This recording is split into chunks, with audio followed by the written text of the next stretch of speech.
Hello everyone. देखिए आज हम चालू कर रहे हैं क्लास 12 की मैथ्स और मैथ्स में हम चालू कर रहे हैं इंटीग्रेशन। इंटीग्रेशन के बारे में हम जो भी पढ़ेंगे आज से वो सारा का सारा हमारा एनसीईआरटी बुक्स पे बेस्ड रहेगा, जिसमें हम सारे एग्जाम्पल्स और सारे क्वेश्चंस को सॉल्व यहाँ पर करेंगे। तो चलो शुरू करते हैं। यूनिट नंबर है हमारे पास 7 जिसका नाम है इंटीग्रल और उसका हिंदी में मतलब है समाकल। पहले हम छोटा सा ये इंट्रो देख लेते हैं, फिर हम इसको एग्जाम्पल के थ्रू क्वेश्चन की प्रैक्टिस करेंगे। चलो देखो, डिफरेंशिएशन और इंटीग्रेशन मैंने लिख दिया है पहले, क्योंकि ये हमारा बस नॉर्मल सा हमें जानना है क्या होता है, फिर इसको हम क्वेश्चंस के थ्रू समझेंगे। डिफरेंशिएशन हम पिछली यूनिट्स में पढ़ चुके हैं। डिफरेंशिएशन का मतलब होता है, मैंने यहाँ लिखा है देखो एक बार। डिफरेंशिएशन का मतलब होता है it is a process of the finding derivative of a function which measures the instantaneous rate of change in one quantity with respect to the another। Hindi में भी लिखा है कि अपकलन एक फलन का अपकलज ज्ञात करने की प्रक्रिया है, जिसमें क्या है, हिंदी में हमने लिखा है फलन का अपकलज इसमें ज्ञात किया जाता है, जिसमें क्या होता है एक राशि दूसरी राशि के संबंध में किस दर से बदलती है वो दर हमें इसमें निकाली जाती है। इस तरह से हमें इसको पढ़ना है। तो देखो अब इसको मतलब समझते हैं हम कि ये क्या इसमें क्या है। देखो जैसे कि y हमारे पास फंक्शन है x का, y जो है वो फंक्शन है किसका, x का, और इसको हम शॉर्ट में लिख सकते हैं y बराबर एफ एक्स बराबर एक्स स्क्वायर। मतलब सिंपल सा ये मतलब है, जैसे कि y बराबर मान लो हमको दिया है एक्स स्क्वायर, तो इसका मतलब जैसे जैसे मैं x को चेंज करूंगा, जैसे मैंने 1 रखा तो y हमारे पास 1 आएगा, x को मैंने 2 रखा तो y हमारे पास 4 आएगा, x को 3 रखा तो y हमारे पास 9 आएगा। मतलब जैसे जैसे x बदलेगा y बदलेगा। इसका मतलब है y is a function of x, जिसको हम आगे से करके कैसे लिखते हैं, फंक्शन ऑफ x। तो ये हमारे पास डिनोटेशन का तरीका है। तो फंक्शन ऑफ x का मतलब क्या है कि जो x के बदलने से जो रिजल्ट आएगा वो भी क्या होगा, चेंज आता जाएगा। इसका सिंपल सिंपल सा ये मतलब है। तो अगर हमने देखा कि y बराबर एक्स स्क्वायर है, इसका मतलब एफ एक्स बराबर कितना है, एक्स स्क्वायर। तो अगर हम इसका डिफरेंशिएशन कर दे तो इसको लिखा जाता है d y by d x. देखो हमारी यूनिट है इंटीग्रल्स, इंटीग्रेशन हमें पढ़ना है। डिफरेंशिएशन हम पिछली यूनिट्स में पढ़ चुके हैं, तो वहां पर जाकर इनको अच्छे से देखना है, बट अभी हम सीधा लिख लेते हैं। जब भी डिफरेंशिएशन एफ एक्स का होगा तो हम उस पर डैश लगाएंगे, तो उसको बोला जाएगा एफ डैश एक्स, और एक्स स्क्वायर है तो उसका क्या हो जाएगा 2x। कैसे होता है ये, जब पावर ऊपर में 2 है, हमारे पास पावर में 2 है तो वो पावर क्या होती है, नीचे आ जाती है और एक उसमें से घट जाता है। ये फॉर्मूला लगाना था हमको, और इसका डिफरेंशिएशन आएगा 2x। ये हम पढ़ चुके हैं। तो ये डिफरेंशिएशन हमने कर दिया, एक्स स्क्वायर का कितना 2x। एक्स स्क्वायर का डिफरेंशिएशन है हमारे पास 2x। एफ एक्स डिनोट कैसे करेंगे, अगर एफ एक्स लिखा है तो उसमें डैश लगा देंगे, एफ डैश एक्स हो जाएगा, और बाई लिखा है तो उसको लिखेंगे d y by d x. और इसका ये भी मतलब है कि बाई जो है वो एक्स के चेंज होने से बदल रहा है। और इसमें हमने डेफिनेशन में लिखा है इसकी में कि इंस्टेंटेनियस रेट, इंस्टेंटेनियस इसलिए बोला जाता है क्योंकि इस फॉर्मेट को डी अपॉन डी एक्स को ही क्या बोला जाता है, इंस्टेंटेनियस। हिंदी में तो ताक्षणिक बोलते हैं, और इंस्टेंटेनियस मतलब एट ए पर्टिकुलर टाइम पे बताना होता है। तो अगर कभी भी कोई चेंज पर्टिकुलर टाइम पे हमें बताना है तो हम उसके लिए डी का यूज करते हैं, डी वाई डी एक्स का। और अगर हमें इंटरवल में बताना है तो हम उसके लिए एवरेज शब्द का यूज करते हैं, जो कि हम फिजिक्स में जानते हैं अच्छे से, जैसे डेल्टा बाई। तो ये तो है बाई में चेंज है इंटरवल के दौरान, लेकिन अगर लिख दिया है डी वाई तो इसका मतलब है इंस्टेंटेनियस है। इंस्टेंटेनियस किसी के रेस्पेक्ट में बताया जाता है, तो वो हम इसको जानते हैं। एवरेज मतलब टाइम इंटरवल में चेंज, इंस्टेंटेनियस मतलब एट ए पर्टिकुलर टाइम पे जो चेंज हुआ है उसको हमें बताना होता है। तो बाई का मतलब है, इसको पढ़ते कैसे हैं, change in y with respect to the x. और इसीलिए देखो हमने डेफिनेशन जो थी इसमें वहां पर साफ साफ लिखा है कि जो अपकलन होता है, डिफरेंशिएशन होता है, उसका मतलब होता है instantaneous rate of change in one quantity with respect to another quantity. मतलब अगर आप एक्स को बदलेंगे तो जो बाई है वो भी बदलेगा। तो उसी प्रोसेस को क्या बोला जाता है, डिफरेंशिएशन। जैसे हमने बाई या एफ एक्स की एक बात, एक ही है दोनों, और बराबर एक्स स्क्वायर दिया है, तो इसको पहले लिखते कैसे हैं वो देख लेते हैं शॉर्ट में। कि जो बाई है उसका मतलब है d y by d x, और एफ एक्स का मतलब होगा एफ डैश एक्स, और डिफरेंशिएशन क्या होगा 2x। तो जब इसका डिफरेंशिएशन हो जाता है पूरे का, तो हमारे पास कितना आ चुका है 2x। तो हमने यहाँ जनरल एक शब्द लिख दिया है कि डेरिवेटिव ऑफ फंक्शन x का कितना है, एफ डैश एक्स। मतलब इसका सिंपल सा मतलब ये है कि जब हमने एफ एक्स का डिफरेंशिएशन किया तो हमारे पास क्या आया, एफ डैश एक्स। तो इस एफ डैश एक्स को ही बोला जाता है डेरिवेटिव। क्या बोला जाता है इस एफ डैश एक्स को, डेरिवेटिव। जैसे यहाँ एक्स स्क्वायर का डेरिवेटिव क्या है 2x, एफ एक्स का डेरिवेटिव क्या है एफ डैश एक्स, बाई का डेरिवेटिव क्या है d y by d x. तो डेरिवेटिव कुछ भी नहीं है, डेरिवेटिव का मतलब है अपकलन या डिफरेंशिएशन होने के बाद जो क्वांटिटी हमारे पास आई है। तो ये बात समझ आ गई होगी।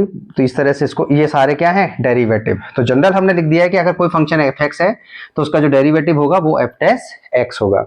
तो डेरिवेटिव से कंफ्यूजन नहीं होना है, डेरिवेटिव, इसलिए हमने यहाँ लिखा भी था डेरिवेटिव ऑफ फंक्शन।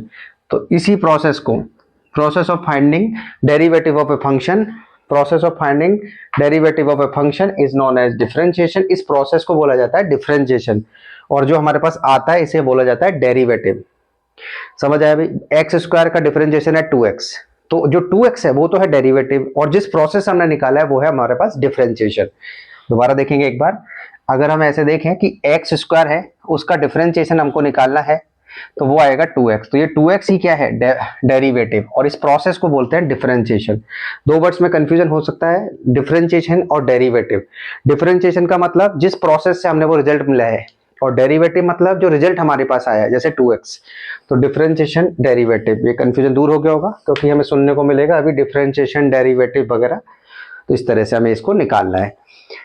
तो देखो, अब हम अगर इसको एक जनरल बात में देख ले, हालांकि मैथ में डेफिनेशंस का वो नहीं है, लेकिन फिर भी हमें आना चाहिए डिफरेंशिएशन क्या होता है। तो process of finding derivative of a function, देखो यही है बस, process of a finding derivative of a function, जिसमें क्या होता है, हम क्या मेजर करते हैं? Instantaneous rate of change in one quantity with respect to the another quantity, उसे हम बोलते हैं डिफरेंशिएशन। जिस हिंदी में भी सुन लेते हैं। अपकलन क्या होता है? एक फलन का अपकलज उसमें निकाला जाता है, जिसका मतलब होता है एक राशि दूसरी राशि के संबंध में किस तरह से बदल रही है। ये बात समझ आ गई होगी। अपकलन, अपकलज का मतलब क्या है? देखो दो वर्ड हमारे पास है, हिंदी में भी वही है, अपकलन और अपकलज। अपकलज मतलब जो परिणाम हमारे पास आया है, अपकलन मतलब जिस प्रक्रिया के थ्रू आया उस प्रक्रिया को हम बोलते हैं अपकलन। अपकलन और अपकलज, डिफरेंशिएशन और डेरिवेटिव, दोनों में हमें समझ आ गया होगा। इस तरह से हमने डिफरेंशिएशन और डेरिवेटिव पे काम कर लिया है। लेकिन अब हमारी यूनिट का नाम है इंटीग्रेशन, तो उसके लिए हमें क्या चाहिए? डिफरेंशिएशन की थोड़ी सी हेल्प लगती है, इसलिए हमने उसको सीखा यहाँ पर। अब हमारे पास आया है इंटीग्रेशन। देखिए अगला टॉपिक, यूनिट हमारी है इंटीग्रेशन, जिसको हम एंटी डिफरेंशिएशन भी बोला जाता है, प्रति समाकलन भी इसको हिंदी में बोला जाता है। डिफरेंशिएशन और एंटी डिफरेंशिएशन, तो ये होता क्या? पहली बात तो ये रिवर्स प्रोसेस है डिफरेंशिएशन का, ये याद रखना है कि डिफरेंशिएशन का रिवर्स प्रोसेस है ये इंटीग्रेशन। और इसमें क्या करना होता है? इसमें हमें इंटीग्रल्स निकालना होता है। क्या निकालना होता है? इंटीग्रल्स। तो डेरिवेटिव निकालने की प्रोसेस को डिफरेंशिएशन, इंटीग्रल निकालने की प्रोसेस को इंटीग्रेशन। इंटीग्रेशन किसका रिवर्स है? रिवर्स प्रोसेस है डिफरेंशिएशन की। इसका मतलब हमें डिफरेंशिएशन आना चाहिए तभी जाके इंटीग्रेशन होगा। तो जैसे इसका सिंबल होता है ये इस तरह से, आगे चल के हम पूरा ही पढ़ने वाले हैं इसको, बट अभी इंट्रोडक्शन चल रहा है। जैसे 2x हमारे पास डिफरेंशिएशन करके कितना आया था? एक्स स्क्वायर का 2x। तो जब 2x को dx x के रेस्पेक्ट में इंटीग्रेशन करते हैं, तो हमारे पास वापस से ओरिजिन फंक्शन आ जाएगा जो कि 2x है। मतलब हमने जब, अगर हम देखें तो एक्स स्क्वायर का डिफरेंशिएशन किया तब तो आया 2x, ये तो आया डिफरेंशिएशन करके। और अगर 2x का इंटीग्रेशन कर दे तो हमारे पास आ रहा है कितना? X square. आगे चल के हम पढ़ेंगे कैसे आएगा, अभी सुन लेते हैं अच्छे से, फिर फॉर्मूला निकाल के हम सीखेंगे भी इसको। बट अभी इंट्रोडक्शन में देखो, अगर हम एक्स स्क्वायर का डिफरेंशिएशन करें तो क्या आता है? 2x, तो हमने वही लिखा। और 2x का एक बार वापस से इंटीग्रेशन कर देते हैं तो क्या आता है? वापस से क्या जाता है? X square. इसका मतलब क्या हुआ? इंटीग्रेशन क्या है? रिवर्स प्रोसेस है किसकी? डिफरेंशिएशन की। तो differentiation is the process of finding the derivative of a function in which measure the instantaneous rate of change in one quantity with respect to the another quantity. Integration क्या चीज है? Integration एक तो reverse process of the differentiation है, दूसरा इसमें क्या होता है? इंटीग्रल्स को फाइंड किया जाता है। अच्छा, जब हमने एक्स स्क्वायर का डिफरेंशिएशन किया तो हमें मिला 2x, तो ये तो इस एक्स स्क्वायर का क्या कहलाया? डेरिवेटिव। और जब 2x का इंटीग्रेशन किया तो हमें मिला एक्स स्क्वायर, तो ये क्या कहलाया? इंटीग्रल। क्या कहलाया ये? इंटीग्रल, समाकल। देखो हमारे पास दो वर्ड आते हैं, समाकल और समाकलन, इंटीग्रल और इंटीग्रेशन। तो इंटीग्रल का मतलब होता है जो रिजल्ट हमारे पास आया है, और इंटीग्रेशन का मतलब होता है जिस प्रोसेस से आया हमारे पास, उसे हम इंटीग्रेशन कहते हैं। तो चार वर्डों में बिल्कुल कंफ्यूजन नहीं रहेगा, आगे चल के क्वेश्चन ही क्वेश्चन हमारे पास आने वाले हैं, लेकिन इंट्रोडक्शन जानना जरूरी है। डिफरेंशिएशन क्या है? डेरिवेटिव क्या है? इंटीग्रेशन क्या है? इंटीग्रल क्या है? डिफरेंशिएशन प्रोसेस का नाम है, डेरिवेटिव जो रिजल्ट हमारे पास आता है, जैसे एक्स स्क्वायर का कितना आया था? 2x, तो ये डेरिवेटिव है। ऐसे ही 2x का जब इंटीग्रेशन करते हैं तो प्रोसेस का नाम है इंटीग्रेशन, और जो रिजल्ट हमारे पास आता है उसे बोलते हैं इंटीग्रल। तो इसीलिए डेफिनेशन में लिखा है finding the integral of a function, उस प्रोसेस को हम बोलते हैं इंटीग्रेशन। मतलब इंटीग्रल फाइंडिंग करने की जो प्रोसेस है उस इंटीग्रेशन बोला जाता है। इस तरह से अब इसमें एक कांस्टेंट क्वांटिटी और आ रही है, तो इसके बारे में हम बात करते हैं, फिर आगे हम इसकी चीजों पे काम करेंगे।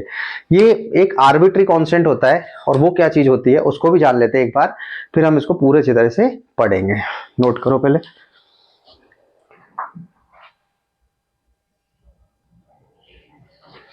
देखिए अब हम देखते हैं इंटीग्रेशन, क्योंकि हमारा इंट्रोडक्शन वाला पार्ट हो चुका है कंप्लीट। इंटीग्रेशन क्या है, इंटीग्रल क्या है, डिफरेंशिएशन क्या है, डेरिवेटिव क्या है, ये सारी चीजें हम सुन चुके हैं, समझ चुके हैं। अब हम यूनिट चालू करते हैं अच्छे तरीके से, जिसका नाम है इंटीग्रेशन। इंटीग्रेशन हमारे पास, समाकलन हमारे पास दो टाइप का होता है। पहला है इनडेफिनेट और दूसरा है डेफिनेट इंटीग्रेशन। इनडेफिनेट का क्या मतलब है उसको समझते हैं थोड़ा सा। देखो इनडेफिनेट का मतलब है जैसे कि कोई फंक्शन है एक्स का और उसका हम dx कर दें, ये लिखने का तरीका होता है जैसे अवकलन को लिखने का तरीका होता है d/dx, और बाई है तो बाई लिख देंगे, या हम उसको लिखते हैं एफ एक्स को, ये तो हो गया डिफरेंशिएशन लिखने का तरीका। इसी तरह से इंटीग्रेशन को लिखने का तरीका होता है, जैसे मान लो कि बाई है तो हम इसका इंटीग्रेशन करेंगे एक्स के रेस्पेक्ट में, तो वो लिखने का तरीका होता है। इसको पढ़ते ऐसे हैं कि differentiation of y with respect to the x, ऐसे इसका है डिफरेंशिएशन ऑफ फंक्शन का with respect to the x, इसको भी वही integration of y with respect to the x, इस तरह से हम इसको पढ़ते हैं। तो हमने पढ़ना भी सीख लिया है। इसका मतलब है differentiation of y with respect to the x, इसका मतलब, या इसको ऐसे पढ़ सकते हैं differentiation of function with respect to the x, इसका मतलब है differentiation of y, sorry integration of y with respect to the x. तो इस तरह से हम पढ़ते हैं। तो मान लो कि कोई फंक्शन है हमारे पास एफ एक्स, और उसका हम कर रहे हैं एक्स के रेस्पेक्ट में क्या कर रहे हैं, इंटीग्रेशन। तो हमें पता है एक नई क्वांटिटी आएगी जिसको हमने बोल दिया जी एक्स, और साथ में एक कांस्टेंट आता है सी।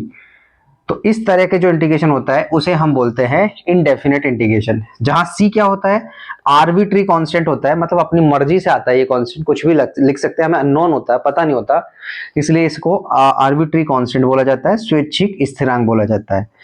चूंकि इसकी वैल्यू फिक्स नहीं होती है इसलिए ये डेफिनेट नहीं होकर कैसा होता है, इनडेफिनेट। जो इंटीग्रेशन हमारे पास है इनडेफिनेट, जैसे इसको समझते हैं एग्जांपल से। जैसे बाई बराबर मान लो फंक्शन दिया है एक्स स्क्वायर का, तो हम क्या करेंगे, एक्स स्क्वायर का इंटीग्रेशन करेंगे। तो जब एक्स स्क्वायर का इंटीग्रेशन करेंगे तो हमारे पास आएगा 2x। आगे चल के हम समझेंगे एक्स स्क्वायर का इंटीग्रेशन कैसे होता है फॉर्मूला लगा के, लेकिन फिलहाल याद रख लेंगे कि एक्स स्क्वायर का इंटीग्रेशन क्या आता है, 2x। साथ में एक कांस्टेंट आता है, और कांस्टेंट हमें पता नहीं है कौन सा आता है, ये क्या आता है क्यों आता है, हम अगले उसमें पढ़ते हैं, पहले इसको समझते हैं। अभी हम देख लेंगे कि जो एक साथ जब भी इंटीग्रेशन किया जाता है तो एक क्या आता है, कांस्टेंट। अब ये कांस्टेंट जो होता है वो फिक्स नहीं होता है, फिक्स नहीं है मतलब कोई भी अननोन नंबर हो सकता है। तो इसीलिए इस टाइप का जो इंटीग्रेशन होता है जिसमें जो कांस्टेंट है वो अननोन होता है, उस इंटीग्रेशन को हम बोलते हैं इनडेफिनेट इंटीग्रेशन। इसमें क्या होता है दूसरे तरीके में देखें, देखो एग्जांपल से समझते हैं पहले। जैसे कि एक्स स्क्वायर और dx, इसका इंटीग्रेशन करना है, लेकिन यहाँ लिमिट दी है तुमको x बराबर 1 से x बराबर 2। जैसे जैसे हम यूनिट्स में आगे बढ़ेंगे तो इनको सेपरेट, इसको सेपरेट पढ़ेंगे अलग तरीके से, पूरे 7 यूनिट के अंदर हमें यही सीखना है। बट चूंकि इंटीग्रेशन का इंट्रोडक्शन चल रहा है तो हमें थोड़ा सा जानना जरूरी है, और हमने सिंपल सा भी रखा है कि एक्स स्क्वायर का इंटीग्रेशन 2x होता है। थोड़ी देर के लिए याद रख लेंगे, फिर हम इसको सीख जाएंगे कैसे। X square into d x, तो जब इसका इंटीग्रेशन किया जाता है तो 2x आएगा, और साथ में आता है प्लस सी, लेकिन इसमें प्लस सी इसलिए नहीं आता जैसे क्योंकि यहाँ पर लिमिट लिखी हुई है x बराबर 1 से x बराबर 2 पर। तो जैसे ही हम देखें x की जगह, और इसको तरीका होता है जब हम इंडेफिनेट इंटीग्रेशन पढ़ रहे होंगे तब हम इसको जानेंगे कि इसको, इसमें x की वैल्यू पहले ऊपर वाली रखते हैं जिसको अपर लिमिट बोलते हैं। तो x की जगह क्या रखेंगे 2, फिर 2 की x की जगह क्या रखेंगे 1, और दोनों के बीच में आएगा -1। 2 दूनी 4 -2 कितना है आंसर 2। तो जब भी डेफिनेट इंटीग्रेशन को सॉल्व किया जाता है तो देखो सबसे पहले तो इंटीग्रेशन कर दिया है, क्योंकि उसमें लिमिट लगी है कि भाई यहां से लेकर यहां तक ये, तो x बराबर 1 से x बराबर 2। तो पहले हम उस फंक्शन में अपर लिमिट रखते हैं, फिर माइनस लगाते हैं, फिर लोअर लिमिट रखते हैं, और उसके बाद उसको सॉल्व करते हैं तो एक वैल्यू आती है जो कि फिक्स्ड होती है, जो कि हमारे पास फिक्स होती है। तो इसीलिए इस टाइप का जो इंटीग्रेशन होता है उसे बोला जाता है डेफिनेट इंटीग्रेशन, निश्चित समाकलन। इसमें हमारे पास जो रिजल्ट आया है, देखो यहाँ पर हमें 2x मिला है, लेकिन अब हमें 2x x की वैल्यू क्या रखनी है क्या नहीं रखनी वो पता नहीं है, तो इसलिए इसको बोला जाता है इनडेफिनेट इंटीग्रेशन। यहाँ पर हमारे पास लिमिट पहले से डिसाइड थी, तो फाइनल आंसर जो आया वो एक नंबर आया जो कि फिक्स्ड है, तो इसलिए उस टाइप के इंटीग्रेशन को डेफिनेट इंटीग्रेशन बोला जाता है, हिंदी में निश्चित समाकल। अगर इसको जनरल फॉर्म में बात करें तो एक्स स्क्वायर को अगर हम एफ एक्स लिख दें इंटू डी एक्स, जिसमें लिमिट 1 और ये 2 है, तो x बराबर a से x बराबर b, तो हम देखें कि एक नया फंक्शन आता है जिसको हम gx बोल दिया है। x बराबर a से x बराबर क्या हो गया, वो b हो गया है। जैसे ही अपर लिमिट रखेंगे, अपर लिमिट पहले b रखना पड़ेगा हमको, ये गलत लिखा है, पहले हम b लिखेंगे और फिर लोअर लिमिट लिखेंगे, upper limit minus lower limit और बीच में आएगा माइनस। तो हमने देखा यहाँ पे जब सॉल्व किया तो एक नंबर आता है, फिक्स्ड नंबर आएगा, इसलिए इस इंटीग्रेशन को बोला जाता है डेफिनेट इंटीग्रेशंस। हाँ, देखो इंटीग्रेशन का मतलब समझ आ गया होगा पहले तो। फिर इंटीग्रेशन दो टाइप का होता है, इनडेफिनेट इंटीग्रेशन, दूसरा है डेफिनेट इंटीग्रेशन। इनडेफिनेट में जो रिजल्ट आता है वो हमारे पास अननोन होता है, वो दूसरी चीज पर डिपेंड कर रहा होता है, इसलिए उसे इनडेफिनेट बोला जाता है। डेफिनेट में इंटीग्रेशन करने के बाद एक नंबर फिक्स हो जाता है, इसलिए उस इंटीग्रेशन को डेफिनेट इंटीग्रेशन बोला जाता है। तो इसी तरह से अनिश्चित समाकलन और निश्चित समाकलन को हमें पढ़ना है। जैसे कि अगर हम बात करें, इसकी बात करते हैं हम कि इसमें सी क्या चीज है, और ये इनडेफिनेट में ही आता है, डेफिनेट में नहीं आएगा क्योंकि हमें वैल्यू पहले से ही फिक्स है। देखो क्या मतलब है इसका, इसको समझते हैं हम।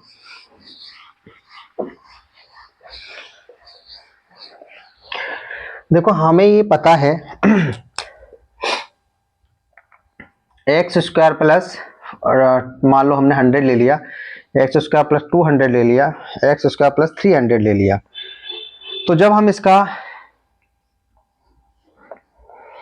एक बार हम इसका डिफरेंशिएशन करते हैं, देखो एक बार हम क्या करते हैं इसका डिफरेंशिएशन, और डिफरेंशिएशन जैसे कि मैंने बोला ये सब बाई है, चलो एफ एक्स मान लेते हैं, फंक्शन ऑफ एफ एक्स है ये सब, ये this is the F x, ठीक है भाई। तो जब मैं इसका फंक्शन का डिफरेंशिएशन करूंगा, तो डिफरेंशिएशन अभी एक्स स्क्वायर का कितना होता है, देखो पिछली क्लास में हम पढ़कर आए कि पावर नीचे आ जाती है तो डिफरेंशिएशन हो जाएगा 2x, और 100 का कितना हो जाएगा 0। ऐसे इसका करेंगे तो कितना हो जाएगा 2x प्लस 0, नीचे वाले का कितना हो जाएगा 2x प्लस 0, ऐसे इसमें कितना हो जाएगा 2x प्लस 0। तो देखो सबका जो डिफरेंशिएशन आया हमारे पास वो कितना आ चुका है, ये सब जो भी निकाला हमने वो क्या निकाला है, डिफरेंशिएशन। तो 2x जब हमने देखा कि जब इसका डिफरेंशिएशन किया गया तीनों ही फंक्शंस में, चाहे ये हो चाहे ये हो, तो सब क्या आया, पूरा कंप्लीट हमारे पास आया कितना 2x 2x 2x। और हमें पता है कि जब हम इसका इंटीग्रेशन करेंगे, ये तो डेरिवेटिव है ना एक्स स्क्वायर प्लस इसका, जब हम इसका इंटीग्रेशन करेंगे तो क्या आना चाहिए वापस से, क्योंकि इंटीग्रेशन क्या है, रिवर्स प्रोसेस ऑफ, हमने लिखा भी है रिवर्स प्रोसेस ऑफ किसका, डिफरेंशिएशन का, ये हमने लिखा है। तो जब डिफरेंशिएशन हो गया है तो मैं इसका अगर एक बार डिफरेंस इंटीग्रेशन कर दूं तो मेरे पास ये क्वांटिटी आ जानी चाहिए। तो हम जब इसका इंटीग्रेशन करते हैं 2x का, तो देखो 2x का इंटीग्रेशन करते हैं 2x इंटू डी एक्स, तो आगे चल के हमें पता चलेगा कि एक फॉर्मूला हमें बार बार काम आ रहा है, तो हम इसको यही सीख लेते हैं कि जब x की पावर n होती है तो उसका जो इंटीग्रेशन आता है वो आता है पावर में जुड़ जाता है 1, और जो जुड़कर आता है वो हो जाता है 1। आगे चल के हमें ये समझ भी आएगा कैसे। तो देखो अगर हम 2 को कॉमन ले ले तो हमारे पास बना x इंटू डी एक्स, और x की पावर है यहाँ 1, तो x की बार 1 प्लस 1 कितना आएगा 1 प्लस 1 प्लस c, तो ये हो जाएगा x की पावर 2/2। अब प्लस का हमारे पास क्या आ चुका है, प्लस का क्या आ चुका है, एक बार 2 मिनट इसको नोट करेंगे, ये थोड़ा सा गलत, देखो बिल्कुल सही है, थोड़ा सा वो हो गया था कि यहाँ पर हमने जब एक्स स्क्वायर प्लस 100 किया तो डिफरेंशिएशन कितना आया 2x, एक्स स्क्वायर प्लस 200 का किया तो कितना आया 2x, एक्स स्क्वायर प्लस 300 का किया तो कितना आया 2x। लेकिन इसमें कांस्टेंट क्या है 100, इसमें कांस्टेंट क्या है 200, इसमें कांस्टेंट क्या है 300, मतलब कांस्टेंट की वैल्यू बदल रही है 100 200 300। लेकिन जब हम इसका इंटीग्रेशन करते हैं, जैसे पहले फंक्शन का हम इंटीग्रेशन करते हैं 2x इंटू डी एक्स का, तो 2, तो यहाँ पे 2 भी तो चल रहा है साथ में, ये गलती हुई थी बस, और बाकी सब सही है। तो यहाँ पे 2 भी है, ये 2 से 2 कट गया है, तो फाइनल आंसर आ गया एक्स स्क्वायर प्लस सी। अब देखो सी की वैल्यू क्या क्या है हमारे पास, क्या क्या हो सकती थी ओरिजिनल फंक्शन में, 100 है 200 है, और तीसरा फंक्शन कौन सा हमारे पास 300 है। मतलब हमें देखा तो ये हमें अननोन हो चुका है इसके केस में, अनडिफाइन हो, अनडिटरमाइन, अभी फिक्स नहीं है मतलब हमारे पास। तो देखो हमारा रूल तो ये कहता था कि जब भी हम किसी भी फंक्शन का डिफरेंशिएशन करते हैं तो कोई फंक्शन आता है जिसको डेरिवेटिव बोलते हैं, अगर उस डेरिवेटिव का एक बार इंटीग्रेशन कर दिया तो ओरिजिनल फंक्शन आना चाहिए था। लेकिन जब हमने 2x का इंटीग्रेशन किया तो हमारे पास क्या है एक्स स्क्वायर प्लस सी, एक्स स्क्वायर प्लस 100 हमारे पास नहीं आया। ऐसे इसका करेंगे तभी भी सी आएगा, इसका करेंगे तभी भी सी आएगा।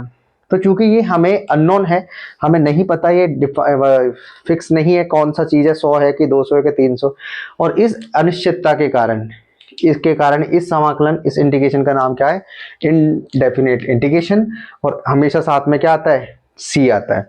तो शायद कंफ्यूजन दूर हो गया होगा कि जब इनडेफिनेट इंटीग्रेशन का इंटीग्रेशन करते हैं तो सी क्यों आता है। सी इसलिए आता है क्योंकि हमें नहीं पता होता कि ओरिजिनल फंक्शन में कांस्टेंट कौन सा था, 100 था, 200 था, 300, उसको हम वापस प्राप्त करने के लिए क्या लगा देते हैं, कांस्टेंट। तो वो अकॉर्डिंग टू क्वेश्चन बदलता रहता है। तो अगर जैसे इसको पहले को बनाना है तो सी की जगह 200 रख देंगे, सेकंड बनाना है तो 200 रख देंगे, और थर्ड बनाना है 300 रख देंगे, इस तरह से। तो इनडेफिनेट इंटीग्रेशन में सी क्यों आता है, इसका रीजन हमें समझ आ गया होगा। और ये चीज हम फिजिक्स में नहीं जानते, फिजिक्स में हम सीधा पढ़ते हैं कि सी कांस्टेंट आता है, लेकिन मैथ में हमें पूरा इंटीग्रेशन पढ़ना है, तो हमें जानना जरूरी है कि क्यों आता है। तो ओरिजिनल फंक्शन को वापस लाने के लिए हम उस इंटीग्रेशन में क्या लगा देते हैं, कांस्टेंट, जो कि क्वेश्चन के अकॉर्डिंग बदलता रहता है, इसीलिए उसको आर्बिट्री भी बोला जाता है। अपनी इच्छा से हम बनाते हैं उसको, आर्बिट्री, स्वैच्छिक। तो अब हमने देखा इंटीग्रेशन का इंट्रोडक्शन देख लिया है, पूरा टाइप ऑफ इंटीग्रेशंस देख लिया है। अब हम डेफिनेट को सबसे लास्ट में पढ़ेंगे और पूरा फोकस हम डेफिनेट इंटीग्रेशन पे करेंगे। चलो पहले कुछ फॉर्मूले लिखेंगे और उसके बाद हम उसको क्वेश्चंस की प्रैक्टिस करेंगे। चलो पहले एक बार नोट कर लें सारा। देखो अब हम इंटीग्रेशंस को फॉर्मूले पे हम काम करेंगे, और इंटीग्रेशंस और डिफरेंशिएशन इसी फॉर्मूले की टेबल में हम सारे याद कर लेंगे, क्योंकि इनके बिना हमारे क्वेश्चंस होंगे नहीं, तो इसलिए ये सबको याद होने चाहिए। मैं यहाँ पे लिखता जा रहा हूँ, साथ में एक एक एग्जांपल देकर जहाँ जरूरी है वहां समझाता जा रहा हूँ। सुनेंगे पहले, जैसे कोई पावर रूल आ गया हमारे पास, जैसे कि x की पावर n, तो देखो डिफरेंशिएट, मैंने 3 कॉलम बनाए, एक तो नाम लिख दिया टॉपिक का, दूसरी तरफ हमने डिफरेंशिएशन लिख दिया है, और तीसरी तरफ हमने इंटीग्रेशन के फॉर्मूले लिख दिए हैं। डिफरेंशिएशन को हमने इंट्रोडक्शन में सीख लिया है कि इसको f डैश x से दर्शा सकते हो, या किसी भी फंक्शन के नीचे dy बाई dx लिख देंगे, ठीक है भाई। और इसको पढ़ना भी हमने सीख लिया था। ऐसे इंटीग्रेशन में हम ये एरो ये लगाते हैं और साथ में fx इंटू dx लिख देते हैं, इसका मतलब होता है integration of f with respect to the x। अब हम स्टार्ट करते हैं फॉर्मूले पे। जैसे पहला फॉर्मूला है पावर रूल का, घात रूल, मतलब अगर x की पावर n है तो उसका डिफरेंशिएशन कैसे करेंगे। देखो डिफरेंशिएशन करने के लिए क्या करना होता है, जो भी पावर वहां पे दी गई होती है उसको नीचे ले आते हैं और उसमें से एक घटा देते हैं। जैसे अगर हम इसके एग्जाम्पल लें तो जैसे x की पावर 4 है, तो हमें कुछ नहीं करना है, 4 को नीचे लाना है और एक घटा देना है, मतलब 4x की पावर 3, और यही इसका क्या है, डिफरेंशिएशन। इसी को पावर रूल बोलते हैं। कितनी भी पावर हो, पावर को नीचे ले आओ और एक उसमें से घटा दो, इस फॉर्मूले को हम यूज करते हैं उस केस में। ये बात समझ आ गई होगी, अच्छे से समझ लेना है इसको। तो देखो इंटीग्रेशन में हमने देखा कि अगर कोई भी पावर है तो पावर नीचे आ जाती है और उसमें से एक घट जाती है, तो उस तरह से हमारे उसका डिफरेंशिएशन करते हैं, अवकलन करते हैं। अगर इसी पावर का हमें इंटीग्रेशन करना होता तो देखो इंटीग्रेशन में रूल थोड़ा सा चेंज है, यहाँ पर पावर सब्ट्रैक्ट होती है, यहाँ पर ऐड हो जाती है। तो यहाँ पर जो भी हमें क्वेश्चन दिया है उसकी पावर में क्या कर देना है, एक ऐड, और जो भी ऐड होके आता है उसको नीचे लिख देना है। साथ में आर्बिट्री कांस्टेंट आएगा ही आएगा, नियत राशि आएगी। क्यों आती है हम पूरा एक्सप्लेनेशन समझ चुके हैं, लेकिन अब हम इंडेफिनेट पढ़ रहे हैं तो सब जगह क्या आने वाला है, सी।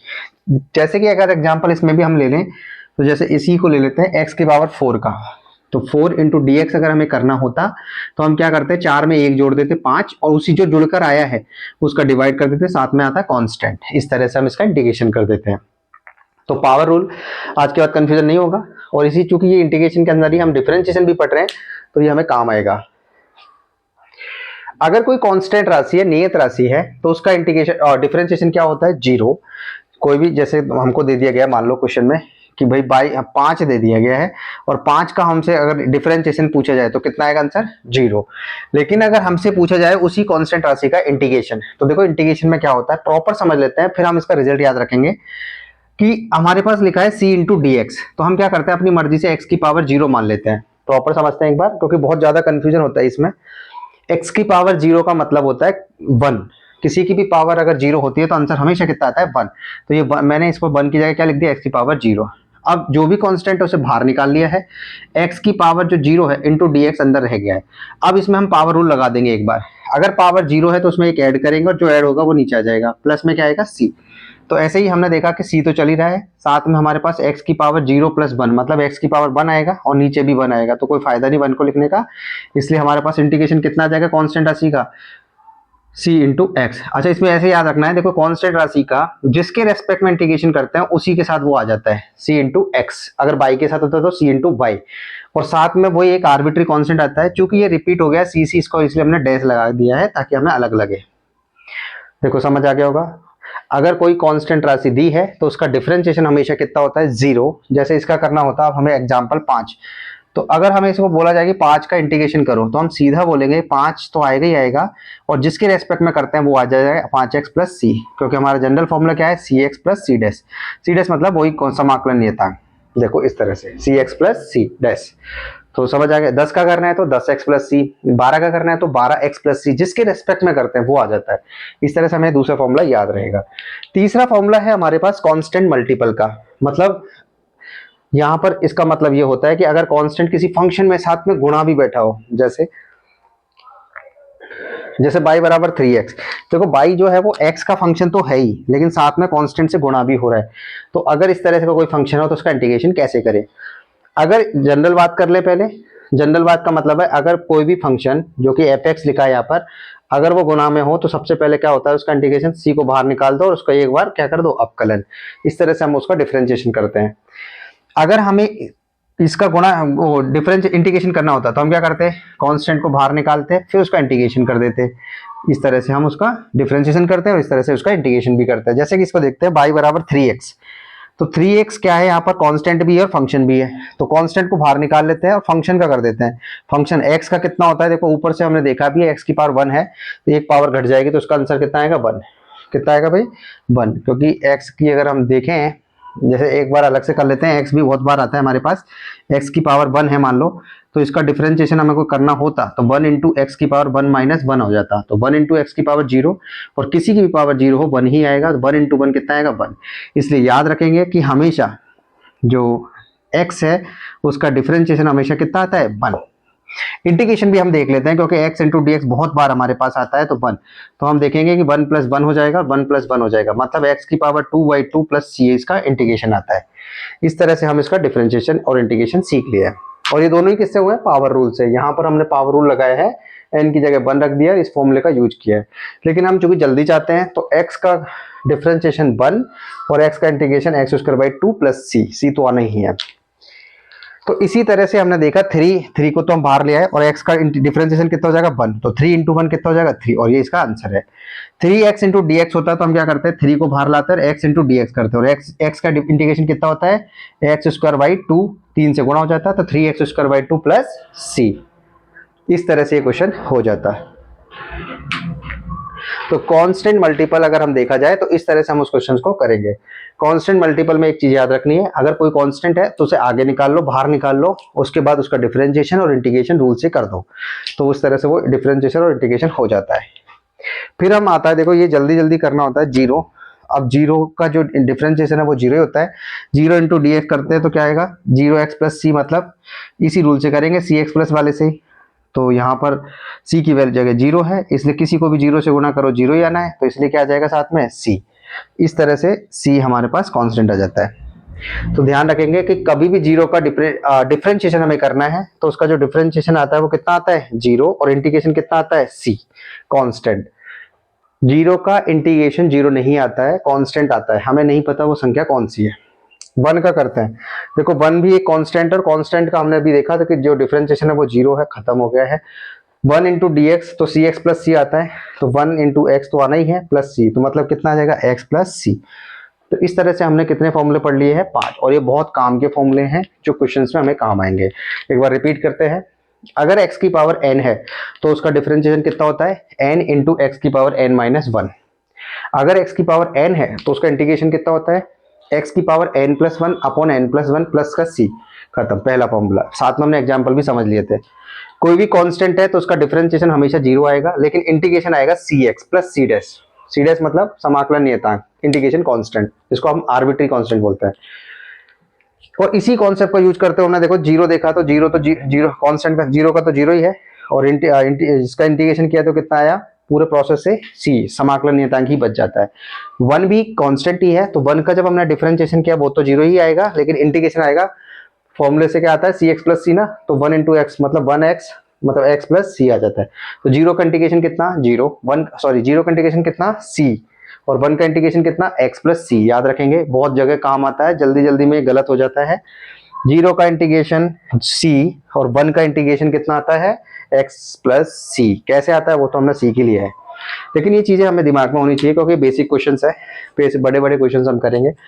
फिजिक्स के अंदर हम इन सब चीजों को पढ़ते हैं वहां पर नॉर्मली तरीके से, तो फिजिक्स वालों के लिए भी बहुत इंपॉर्टेंट है ताकि वो कॉन्सेप्ट जब हम लगे तो अच्छे से याद हो जाए। दोबारा सुनेंगे एक बार। अगर x की पावर n है तो डिफरेंशिएशन कितना, n into x power n minus one. Integration है तो x power n plus one बटा n प्लस वन प्लस सी। सी क्यों आता है हम अभी भी थोड़ी देर पहले ही पढ़े।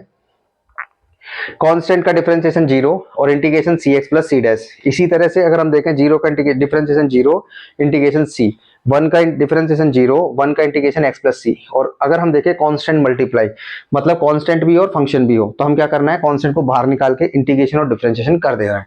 इस तरह से हम पांचों फॉर्मूले को यूज करेंगे। तो एक बार नोट करें फिर हम आगे बढ़ते हैं। तो देखो अगले दो फॉर्मूले हैं हमारे पास लॉगरिथम के। लॉगरिथम के फॉर्मूले, लघुगणक के जो फॉर्मूले होते हैं उसमें क्या होता है, ये याद ही रखना है कि जब ln x, देखो ln और log में क्या डिफरेंस है हम आगे चल के पढ़ेंगे या पढ़ लिए होंगे कहीं ना कहीं। जब बेस में e आ जाता है तो उसको हम बोलते हैं ln, और जब बेस में 10 होता है तो उसे हम बोलते हैं log शॉर्ट में। अब यहाँ कुछ भी हो, जैसे बाई है तो यहाँ भी बाई आ जाएगा और यहाँ भी बाई आ जाएगा, यही डिफरेंस। और दोनों में डिफरेंस, दोनों में रिलेशन भी होता है, जैसे ln बाई बराबर होता है 2.303 log बाई। इस तरह से हम इसको रिलेशन को समझते हैं। अभी हमारे यही काम आने वाला है, छोटा सा पार्ट हमारे, तो हमने लिख दिया है। कोई पूछे कि log और ln में क्या आंसर है, बस बेस का डिफरेंसेस है, बेस है यहाँ पर e और एक में है 10, दोनों में रिलेशन भी याद रखने हैं। तो अगर हम देखें कि ln x का अगर डिफरेंशिएशन अवकलन कितना होगा तो 1/x हो जाएगा, और x हमेशा जीरो से बड़ा होना चाहिए। और हमें पता है इंटीग्रेशन जो है डिफरेंस का उल्टा है, तो 1/x का जो इंटीग्रेशन होगा वो कितना हो जाएगा, ln x प्लस c, तो आना ही आना है c क्या, ओके। अगर एक्सपोनेंशियल कोई फॉर्म होता है हमारे पास, जैसे कि एक्सपोनेंशियल में e की पावर x है तो उसका डिफरेंशिएशन कितना होगा, e की पावर x ही होगा।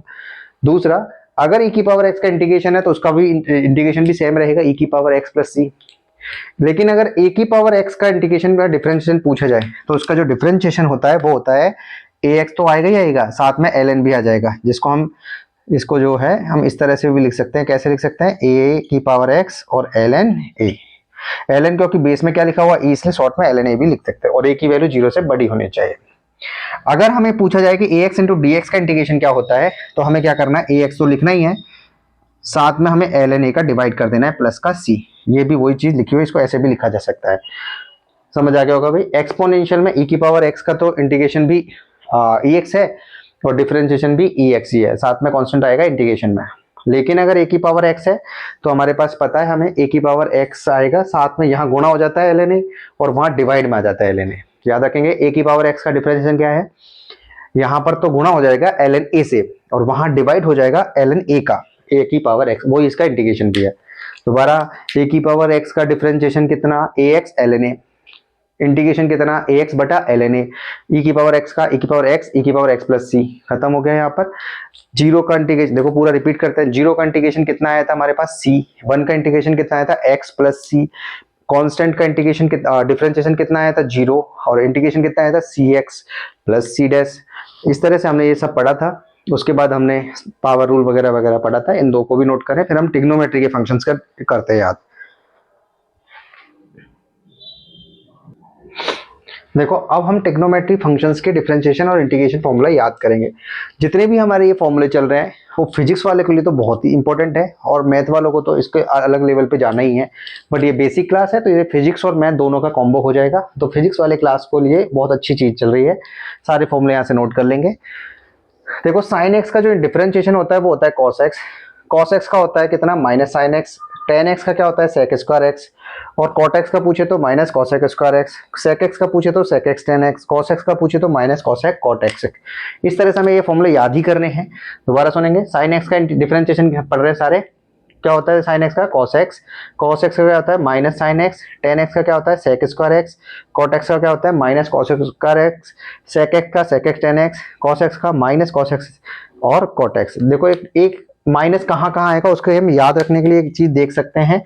जिन भी पहले वर्ड में डिफरेंशिएशन के जिनमें पहले वर्ड में सी आ रहा है उन सब में क्या आ रहा है, माइनस आ रहा है। तो इस तरह से हमें ये माइनस का रूल याद हो जाएगा। जैसे अगर पूछे साइन एक्स तो cos x minus sine x क्योंकि सी आ रहा है, tan x sec square x cot x minus cos x square क्योंकि सी आ रहा है, sec x tan x cos x minus cos x cot x. इस तरह से हमने डिफरेंशिएशन फॉर्मूले सारे याद कर लिए। अब हम आते हैं साइन एक्स। तो देखो साइन एक्स का जो इंटीग्रेशन होता है वो डिफरेंशिएशन का उल्टा होता है, पहले ही पता है हमें। यहां पर साइन में प्लस आता है और यहां पर यह क्या आ जाएगा, माइनस। तो साइन एक्स का इंटीग्रेशन क्या होगा, माइनस कॉस एक्स प्लस सी सब में ही आएगा। कॉस एक्स का क्या होता है, साइन एक्स प्लस सी।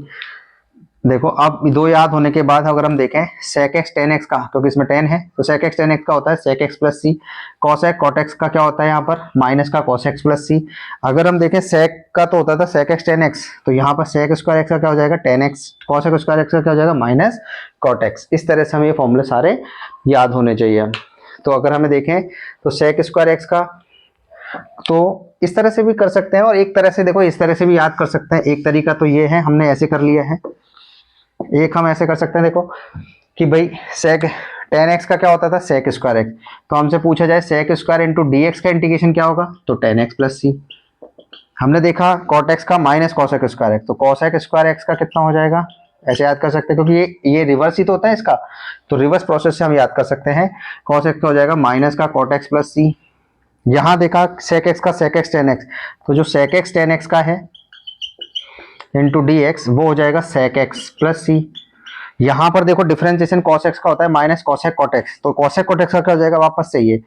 तो ये हमने देखा कि cosec x into cot x का जो डिफरेंस इंटीग्रेशन है वो कितना हो जाएगा, माइनस का कितना हो जाएगा, cosec x प्लस सी।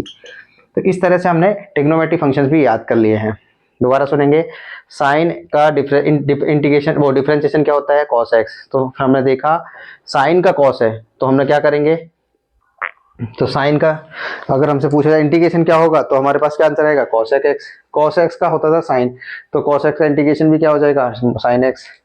टेन का सेक है तो सेक स्क्वायर का टेन है, कॉस का ये है तो इसका ये है। इस तरह से सारे फॉर्मूले याद कर लेंगे क्योंकि हमारे बहुत ज्यादा काम आने वाले हैं क्वेश्चंस करते टाइम। ट्रिग्नोमेट्री हो चुका है, एक इनवर्स ट्रिग्नोमेट्री और है उसको भी लिख लेते हैं हम, पहले नोट करो। देखो इनवर्स ट्रिग्नोमेट्री के कुछ फॉर्मूले और हैं हमारे पास, इसके बाद हम एग्जांपल शुरू करेंगे, लेकिन ये भी हमें आने चाहिए। और ये जो फॉर्मूले हमने अब तक पढ़े हैं वो फिजिक्स का जो इंटीग्रेशन हम पढ़ते हैं उसके लिए भी कॉमन है और मैथ वालों के लिए तो चलेगा ही, चालू ही होगा, ये स्टार्टिंग से है इसलिए फिजिक्स का जो भी है वो यहाँ से कवर कर लेंगे। जैसे कि साइन इनवर्स एक्स है, तो साइन इनवर्स एक्स का जो डिफरेंशिएशन है अवकलन है वो होता है, याद रखना है, वन अपॉन रूट के अंदर वन माइनस एक्स का स्क्वायर। एक्स की वैल्यू -1 से बड़ी होनी चाहिए और 1 के बीच में होनी चाहिए। ऐसे ही कॉस इनवर्स एक्स का जो डिफरेंशिएशन है वो कितना है, यहाँ पर बस जैसे 1 होता था यहाँ पर क्या आ जाएगा माइनस। टेन इनवर्स का जो डिफरेंशिएशन है वो 1 upon 1 plus x square. Cot inverse x का कितना है, माइनस का 1 upon 1 plus x square. Sec inverse x का कितना होगा, 1 upon root x into root के अंदर एक्स स्क्वायर माइनस 1। और कॉसेक इनवर्स एक्स का जो होगा वो होगा माइनस आ जाएगा बस इसके आगे, -1 अपॉन एक्स रूट के अंदर एक्स स्क्वायर माइनस 1। एक बार दोबारा, साइन इनवर्स एक्स का 1 अपॉन रूट के अंदर 1 माइनस एक्स स्क्वायर।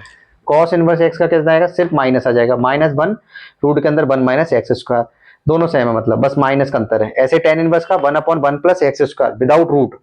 ऐसे ही कॉट इनवर्स का क्या हो जाएगा, माइनस आगे आगे आ जाएगा 1 अपॉन 1 प्लस एक्स स्क्वायर, दोनों सेम, प्लस माइनस का डिफरेंस। सेक इनवर्स एक्स का क्या होता है, 1 अपॉन एक्स इंटू रूट के अंदर देखो क्या क्या है, एक्स स्क्वायर माइनस 1 प्लस के साथ, और माइनस लगा देंगे तो ये कॉस इनवर्स एक्स का हो जाएगा। तो -1 इंटू एक्स रूट के अंदर एक्स स्क्वायर माइनस 1। इस तरह से हमने डिफरेंशिएशन के इनवर्स ट्रिग्नोमेट्री के सारे फॉर्मूले पढ़े। अब इन्हीं को हम करेंगे अप्लाई किसमें, इंटीग्रेशन में। कैसे, देखो सुनो, देखो ऐसे याद कर सकते हैं। देखो दोबारा से चलते हैं, साइन इनवर्स एक्स का डिफरेंशिएशन होता था 1 अपॉन रूट के अंदर 1 माइनस एक्स स्क्वायर। तो यहाँ जब भी हमको दिख जाए 1 अपॉन रूट के अंदर 1 minus x square into d x, तो उसका वो किसका डिफरेंशिएशन है, साइन इनवर्स एक्स का, और कांस्टेंट तो आना ही है।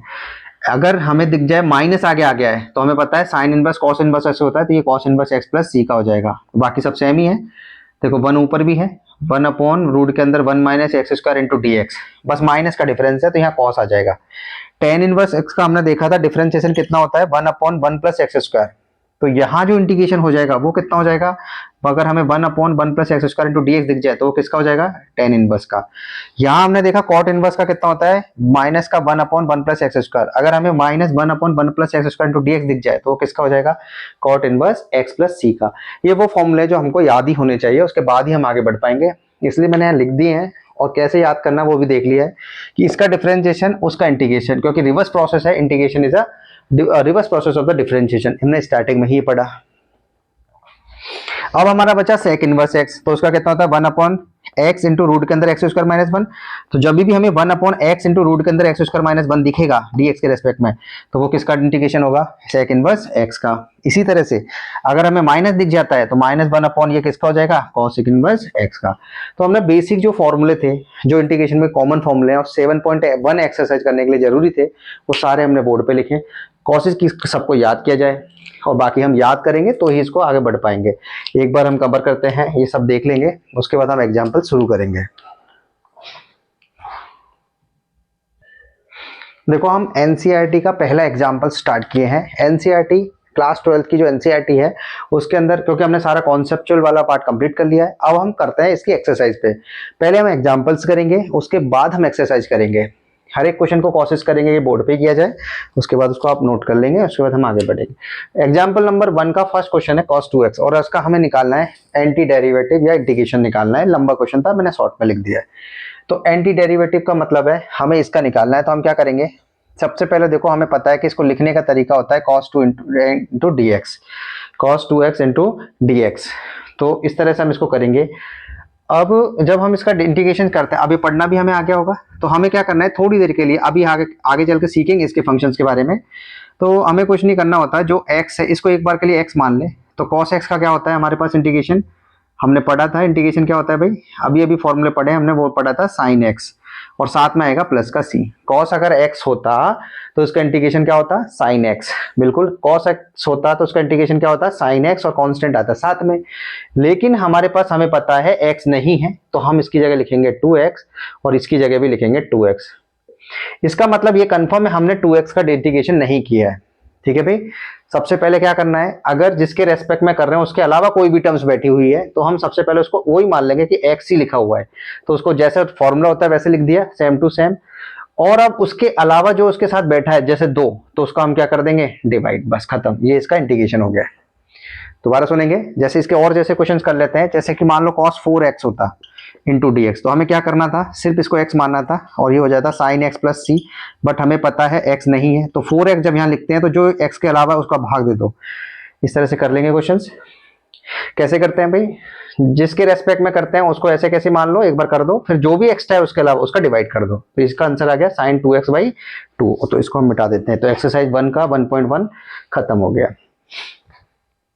ये बेसिक क्वेश्चन है तो इसमें हम जल्दी कर सकते हैं। अब जैसे देखो हमारे पास अगला क्वेश्चन है 3x² प्लस 4x⁻3, और हमें करना है इस पूरे फंक्शन का dx इंटीग्रेशन। ये सिंबल हो गया है, तो हम क्या करते हैं, जब दो फंक्शन दिए जाते हैं तो सबका अलग अलग करते हैं। तो हम लिखेंगे देखो 3x² और dx से गुणा कर देंगे, एक बार इसको, एक बार dx से इससे गुणा कर दें, 4x⁻dx हो गया यहाँ तक। अब इनको अलग अलग कर लेते हैं, जैसे प्लस को तो प्लस ही लिखा है हमने, और इसको 3x² इंटू dx अलग, और ऐसे इसको इंटीग्रेशन कर सकते हैं 4x⁻3 इंटू dx। सॉरी, इसमें स्क्वायर है, बिल्कुल ठीक है। और हमने देखा था कांस्टेंट इंटू फंक्शन, याद है हमें, अभी हमने फॉर्मूला पढ़ा है, कांस्टेंट इंटू फंक्शन होता है, तो उसका इंटीग्रेशन कैसे करते हैं, कांस्टेंट को बाहर और फिर हम fx dx करते थे। थोड़ी देर पहले हमने देखा था, अगर कांस्टेंट के साथ फंक्शन बैठा हुआ है, जैसे देखो इसमें कांस्टेंट कौन है 3, और फंक्शन का मतलब है x², कांस्टेंट ये रहा और फंक्शन ये रहा, तो हम क्या करेंगे, कांस्टेंट को तो बाहर निकाल लेंगे और फिर फंक्शन का कर देंगे, मतलब x² का, और फिर उसमें फॉर्मूला लगा देंगे। इसी तरह से इसमें करेंगे। चलो, तो कांस्टेंट बाहर, अंदर क्या आ गया, x² इंटू dx। ये बेसिक से इसलिए कर रहे हैं क्योंकि स्टार्टिंग क्वेश्चन है। ऐसे इसमें 4 बाहर, अंदर क्या रह गया, x⁻3 इंटू dx। अब देखो इसमें पावर रूल लगा देंगे। पावर रूल हमने पढ़ा था, जो पावर होती है उसमें, याद है हमें, x⁻n dx का, जो पावर होती है उसमें एक जोड़ देते हैं और जो उड़ता क्या आता है उसे लिख देते हैं। तो ये बात समझ आ गई होगी, अभी अभी पढ़ा है हमने फॉर्मूले में, तो सीधे लगाते हैं इसको। तो क्या बना बताओ, हमारे पास बनेगा 3 तो ऐसे ऐसे रहेगा, और x² है तो x⁻3, और जो जुड़ के आएगा उसे नीचे, कंप्लीट। देखो हम एक बार लिख लेते हैं लेकिन अगली बार नहीं लिखेंगे, क्योंकि दो फंक्शन है, दो कांस्टेंट आएंगे, c1 प्लस 4 लिख दिया, 4 की जगह 4। x की पावर 3 का करेंगे तो एक जोड़ देंगे, 3 और 1 4, और जो जोड़ का है वो ये नीचे, और साथ में आएगा c2। तो देखो 3 से 3 कटा, 4 से 4 कटा, तो ये आ गया x की पावर 3 प्लस c1। देखो इसको उसको साथ में लिख देंगे, पहले इसको लिख लेते हैं फंक्शन वाले को, x4 plus c1 plus c2। जब भी दो या दो से ज्यादा फंक्शंस होते हैं तो अलग अलग कांस्टेंट आएंगे, तो हम सबको क्या करेंगे, अलग अलग नहीं लिखेंगे, c1 प्लस c2 की जगह एक ही लिख देंगे c, इसलिए हम बार बार इसको भी नहीं लिखेंगे और सबका एक कॉमन लिख देंगे c, और ये इसका क्या है आंसर। c क्यों आता है, क्योंकि इंडेफिनेट इंटीग्रेशन है, हमें अननोन वैल्यू पता नहीं है, इसलिए हम c लगाते हैं। लिमिट होती तो हम इसका वैल्यू बता देते हैं, तो फिर ये c नहीं आता। अब अगला क्वेश्चन है हमारे पास 1/x इंटू डी एक्स। तो देखो जब इसका इंटीग्रेशन करेंगे तो हमें पता है इसका फॉर्मूला तो बहुत सिंपल है कि ln mod x प्लस सी, ये खत्म हो गया क्वेश्चन। तो इस तरह से हम तीन एग्जाम्पल नंबर 1 कंप्लीट कर दिए, नोट करें। देखो अब हम चालू करते हैं एग्जाम्पल नंबर 2। तो एग्जाम्पल नंबर 2 का फर्स्ट क्वेश्चन हमारे पास आया है, वो इंटीग्रल्स निकालना है, और मैं पहले ही बता चुका हूँ इंटीग्रल्स का मतलब क्या है। इंटीग्रल मतलब रिजल्ट क्या है इसका, और ये प्रोसेस का नाम है इंटीग्रेशन। तो हम इसको सॉल्व करेंगे, तो चलो पहले सॉल्व करते हैं इसको। x की पावर 3 माइनस 1 लिखा हुआ है, जब भी ऐसे लिखा हो तो हमें पता है ऐसे तो होगा नहीं, तो हम क्या करेंगे, इसका सेपरेट सेपरेट डिवाइड दे देंगे। x की पावर 3 में एक बार डिवाइड दे देंगे, और 1 में एक बार एक्स स्क्वायर दे देंगे, और बीच में क्या बैठा हुआ है माइनस, तो माइनस लगा देंगे, और पूरे पे क्या आ रहा है dx। इस तरह से एक्स स्क्वायर और एक्स की पावर 3, तो ये दो पावर तो ये कट जाएगी, तो सिर्फ और सिर्फ क्या बचेगा x, और नीचे क्या आया 1 माइनस एक्स का स्क्वायर इंटू में dx। क्योंकि हमें पता है ये पावर ऊपर ले जानी पड़ेगी, क्योंकि इसका सीधा सीधा फॉर्मूला हमारे पास नहीं है, तो हम लिखेंगे x माइनस, देखो नीचे अगर प्लस, हमें पहले एक बार देख लेते हैं, x की पावर नीचे 4 है मान लो, तो ऊपर जाएगा तो वो -4 हो जाता है, ये सबको पता है, बेसिक मैथ है ये। तो x की पावर 2 है तो ऊपर जाएगा तो -2 इंटू डी एक्स हो जाएगा। अब हम क्या करेंगे, इनको सेपरेट सेपरेट इंटीग्रेशन करेंगे, मतलब x को dx के रेस्पेक्ट में, इसको इसके रेस्पेक्ट में। तो हम लिखेंगे x into d x, bracket ये बीच में जो चिन्ह है वो यहाँ लगा दिया है, x की पावर -2 इंटू डी एक्स। और देखो x इंटू डी एक्स हमने सेपरेट सीधा सीधा याद किया था, x का जो इंटीग्रेशन होता है वो कितना होता है, एक्स स्क्वायर बाई 2। अब कांस्टेंट इसके साथ भी आएगा और इसके साथ भी आएगा, लेकिन हम सब दोनों का कांस्टेंट क्या लिखेंगे, एक बार और बता देता हूँ, x की पावर dx का इंटीग्रेशन क्या होता है। देखो पावर 1 होने की वजह से इसमें जुड़ेगी 1, तो 1 प्लस 1 प्लस 2 आएगा, और x की पावर 2/2 बन जाएगा प्लस c। लेकिन आगे से याद रखेंगे x इंटू डी एक्स, मतलब x का इंटीग्रेशन अगर x के रेस्पेक्ट में कर रहे हैं तो उसका integration x square by 2 plus c होता है। 1 का भी याद रखना है, 1 का हमेशा याद रखेंगे, कितना होता है 1 का होता था हमारे पास x प्लस सी, मतलब 1 का जिसके रेस्पेक्ट में करते हैं वही आ जाता है, बस ऐसे याद रख लें। 0x का क्या आता है, 0 ही होता है, कांस्टेंट आता है बस। ये तीन फॉर्मूले हैं जो बार बार आते हैं, जिनके सिंपल सिंपल हमें पता होना चाहिए। दोबारा सुनेंगे, 1 का इंटीग्रेशन कितना होता है, जिसके रेस्पेक्ट में करते हो वो आ जाता है, x कांस्टेंट तो चलता ही है, 0 का 0 ही होता है, कांस्टेंट आता ही है, x का क्या होता है, एक पावर जोड़ दो, एक्स स्क्वायर बाई 2, इस तरह से वो फॉर्मूला पूरा हो जाता है। याद रखेंगे, बार बार नहीं निकालेंगे, ये बेसिक चीज है। अगर हमको जल्दी क्वेश्चंस करने हैं प्रोसेस में अगर कर सकते हैं, तो x की पावर 1, इसका भी अभी हमने देखा कितना है, एक्स स्क्वायर बाई 2, बीच में माइनस है, और x की पावर अगर मान लो n इंटू डी एक्स है, तो उसका कैसे आता है, n plus 1 upon n plus 1, इस तरह से यही तो आता है। तो अगर x की पावर -2 है, मैं सेपरेट करके दिखा देता हूँ, फिर वहां लिख देंगे सीधा। तो इसी फॉर्मूले से n की जगह कितना बैठा है, -2, तो हम लिखेंगे -2 प्लस 1 अपॉन -2 प्लस 1। तो और -2 प्लस 1 करेंगे तो -1, और इधर भी -1, तो ये माइनस ऊपर आ जाएगा, और x की पावर देखो ऊपर माइनस है तो नीचे आएगा तो प्लस, मतलब इसको नीचे ले जाएंगे और उसको ऊपर ले जाएंगे, तो ये पूरा फॉर्म करने पे -1 अपॉन x आएगा। बात समझ आई। तो इसका जो आया हमारे पास वो कितना आया, माइनस का 1 अपॉन एक्स, तो ये माइनस भी इसके साथ आएगा, बीच में लगा और साथ में कांस्टेंट, इस तरह से माइनस और माइनस क्या हो जाएगा, प्लस, तो ये हो जाएगा पूरा X square by 2 plus 1 upon X plus C, और ये इसका क्या है आंसर, खत्म। दोबारा देखना है तो देख लेंगे एक बार, बेसिक सा रूल है, बेसिक सिंपल सा क्वेश्चन है, इसमें कुछ है भी नहीं, बेसिक जो चीज चल रही थी वो हमने कर दी है इसमें। एक एग्जांपल और करते हैं, फिर इसको कल पढ़ेंगे। देखो एग्जांपल नंबर 2 का सेकंड क्वेश्चन, जो कि एनसीईआरटी बुक में दिया हुआ है। तो हमें कुछ नहीं करना है, इसका सेपरेट सेपरेट इंटीग्रेशन करेंगे, ये भी सिंपल क्वेश्चन है। एक बार इसका कर देंगे, एक बार इसका कर देंगे, और dx के रेस्पेक्ट में कर देंगे। तो पहले सेपरेट सेपरेट करेंगे, x की पावर 2/3 इंटू डी एक्स, बीच में प्लस है तो प्लस लगा देंगे, 1 इंटू डी एक्स, दोनों का सेपरेट सेपरेट कर देंगे। ये तो x की पावर n है और n होता है तो उसमें क्या जोड़ते हैं हम, 1 जोड़ते हैं। ऐसे नीचे वो जो जुड़ता है वही ऊपर रहता है, वही नीचे आता है। प्लस 1, और 1 का अभी अभी हमने देखा क्या आता है x, और साथ में क्या आएगा, कांस्टेंट। इस तरह से हम कर लिए पूरा। तो इसको सॉल्व कर लेते हैं थोड़ा सा। देखो 2/3 प्लस 1, अगर किसी को नहीं आता तो भाई ये देखो एलसीएम आएगा 3, 2 प्लस, सिंपल सा है, 3 इंटू 1 3, 3 को इधर गुणा कर दो तो कितना आया, 5/3। तो x की पावर आ गई हमारे पास 5/3 ऊपर, 5/3 नीचे, साथ में x प्लस सी। इस तरह से हमारे पास टॉपिक चल रहा है ये। उसके बाद हम 5/3 नीचे है ना, देखो ये इस तरह से लिखा है ना, इसको बस लिखना ही है, अब तो हो गया इंटीग्रेशन। तो 3 ऊपर आ जाएगा तो ये हो जाएगा 3/5 x की पावर 5/3 प्लस में x और प्लस में c, और ये इसका क्या है, आंसर। खत्म। दोबारा देखेंगे, देखना कुछ नहीं है, सिंपल सा क्वेश्चन है ये, एक पावर और ये कांस्टेंट वाला, नोट कर लें। देखो अगला क्वेश्चन, एग्जांपल नंबर 2 का थर्ड क्वेश्चन। तो इसमें कुछ नहीं करना है, इसमें भी वही सेपरेट सेपरेट कर लेंगे सबको। x की पावर 3/2 इंटू डी एक्स, इसका अलग से इंटीग्रेशन, प्लस का साइन है तो प्लस लगा देंगे। अच्छा देखो इसमें कांस्टेंट प्लस फंक्शन है तो कांस्टेंट को हम आगे लेंगे, हम कर चुके हैं अभी ऐसा, और e की power x into d x कर दिया है, -1/x इंटू डी एक्स, और इस तरह से हम कर देंगे। इसका तो अभी अभी किया है हमने, तो x की पावर 5/3 आएगा। अगर किसी को नहीं आ रहा भाई दोबारा देख ले, +1 करेंगे, 2/3 +1 करेंगे, +2, और e की पावर x का हमें पता है, e की पावर x ही होता है, और -1 आपका क्या होता है, ln mod x होता है। साथ में सबका कांस्टेंट हम c मान लेते हैं, सबका अलग अलग आएगा जिसको c मान लेंगे।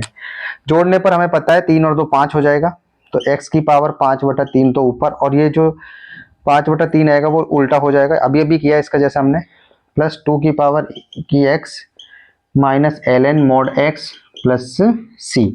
इस तरह से हमारे एग्जाम्पल नंबर 2 तक आज की क्लास में हो गए खत्म।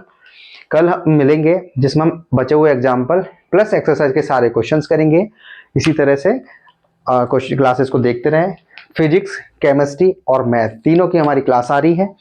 फिजिक्स के अंदर हमारी कुछ यूनिट हो गई है, केमिस्ट्री के अंदर हमारी कुछ यूनिट हो गई है, और मैथ की आज से हमारी चालू होगी। तो पीसीएम वालों के लिए जिनके पास फिजिक्स, केमिस्ट्री और मैथ्स है, उसको उनको इसी पे पढ़ना है पूरा, और सारा का सारा कंटेंट एनसीईआरटी पे बेस्ड है, तो इसलिए आरबीएसई, अदर बोर्ड, सीबीएसई सब जगह काम आने वाला है।